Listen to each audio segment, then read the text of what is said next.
Okay, 7th graders, we are going to section 3.9, multiplying fractions and mixed numbers. Okay, so I think of all the different types of work that I do with fractions, multiplying is my favorite, and the reason it's my favorite is because it's actually pretty straightforward. The other thing is that you don't have to find a common denominator. So you don't have to find a common denominator. And that's that bottom number. So that's kind of exciting that we don't have to do that.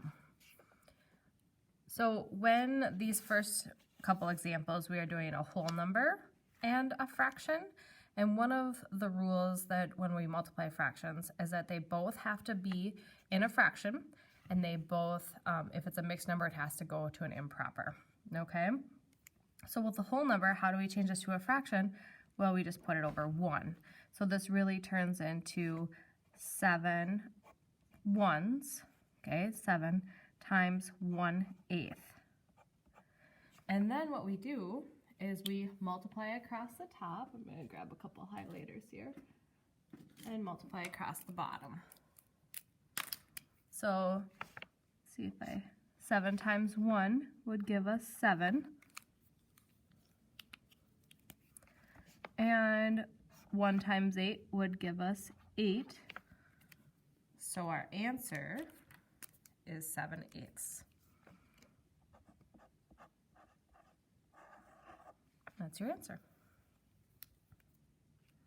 Okay, on number 2, we have a whole number again. So that's 4 over 1 times, and then you have to take it from a mixed number to an improper fraction. We practice this. 5 times 3 is 15. 15, 16, 17, 18. So this is 18/5.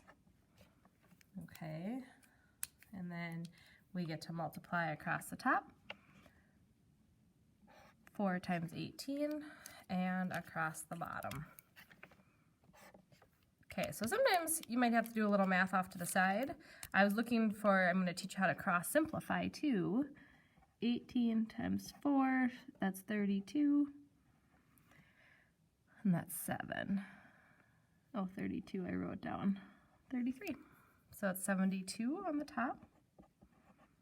And 1 times 5 is 5. And then we do need to simplify this. So 5 goes into 70. Oh, I'm even going to do that one off to the side. 72, 5. 5 goes into 7 once. And then there's 4.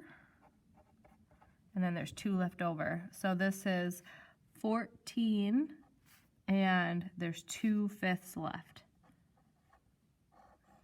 So that one practiced a couple skills. We had to take it from a whole number and put it into a fraction. We had to take it from a mixed number and put it in an improper fraction. We had to do some multiplying. 4 times 18, we did that off to the side. Then when we got our answer, we had to divide so we knew how many wholes of 5 we could get out of 72. We were able to get 14, and then we had 2 left over, so that gives us a 2/5. So some of them take a little bit more work, and then other ones go pretty smoothly. So for example, on this one, 1 times 1 is 1. And then 2 times 4 is 8. So your answer is just 1/8. Okay. Now I'm going to show you something in the next 2 problems, and it's called cross simplifying.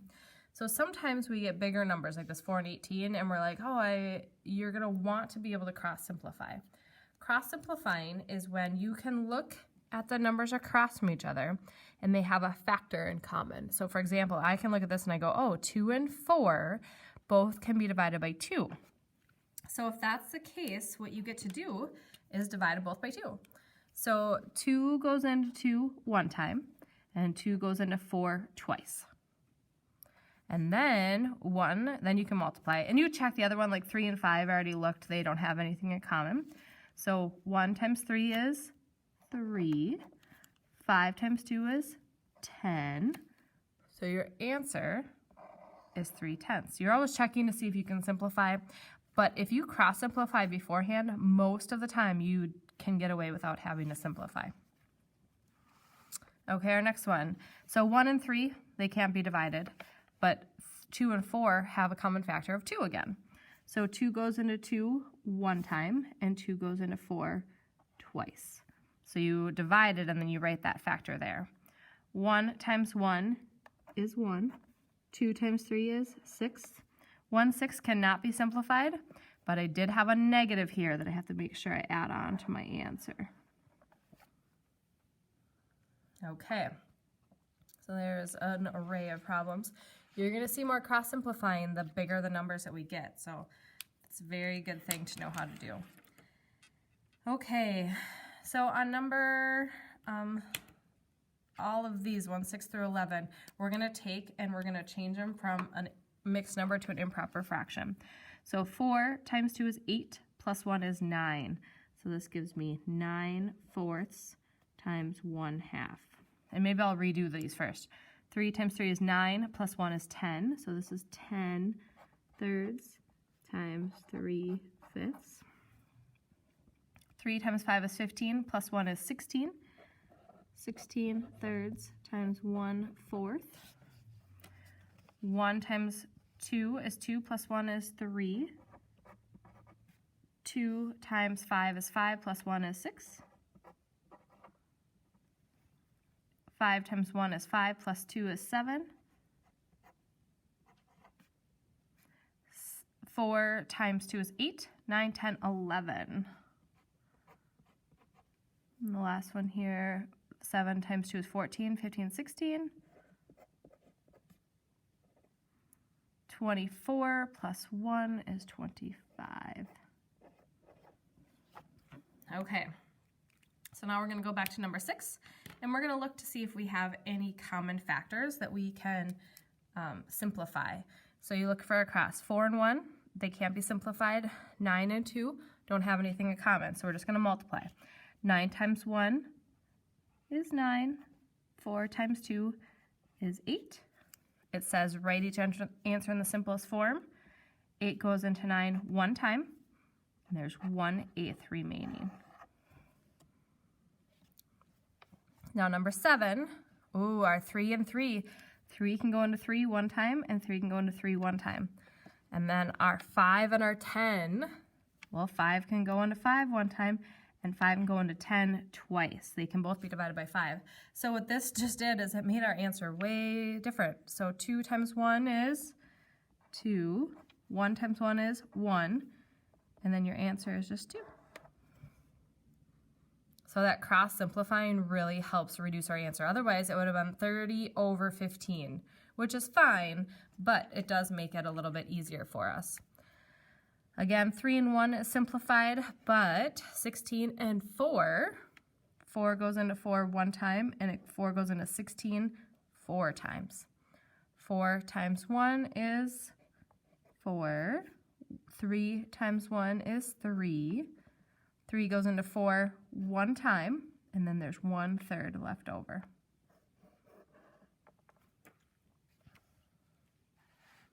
Okay, our next one here. The 3 and 5 cannot be simplified. They don't have any common factors. But the 6 and 2 can, because 2 goes into 2 and 2 goes into 6.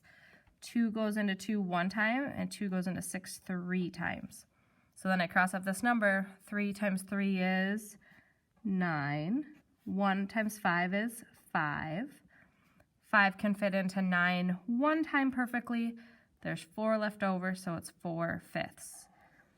Notice my denominator doesn't change in my answer here.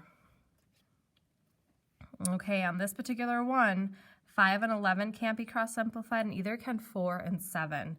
So that means we're going to get some bigger numbers here. 7 times 11 is 77. 5 times 4 is 20. 20 fits into 77 perfectly 3 times. Okay, that would give us 60. And then there's 17. 60 to 77 is 17. So 17 20ths, I check. 17 and 20 cannot be simplified. So that's your answer. Number 11, I have 16 and 8 that can be simplified. So 8 goes into 8 one time, and 8 goes into 16 twice. 7 to 25 cannot be, so you just multiply. 2 times 25 gives us 50. 7 times 1 is 7. 7 fits into 50 perfectly 7 times. 7 times 7 is 49, so that means that there'd be 1/7 left over. Okay, our last problem. It says Lewis spent 12 hours last week practicing guitar. If 1/4 of the time was spent practicing chords, how much time did he spend practicing chords? So the word of means multiplication. So 1/4 of the time he spent practicing, it was chords. So how much time did he spend practicing? Well, he spent practicing 12 hours. And so what we're going to do is multiply. I like to put that 12 over 1. Look at this. I can cross simplify. 4 goes into 4 one time. 4 goes into 12 3 times. 1 times 3 is 3. 1 times 1 is 1. Our answer is 3. And it's a word problem, so we should label it 3 hours. And that is how you would approach even the word problems.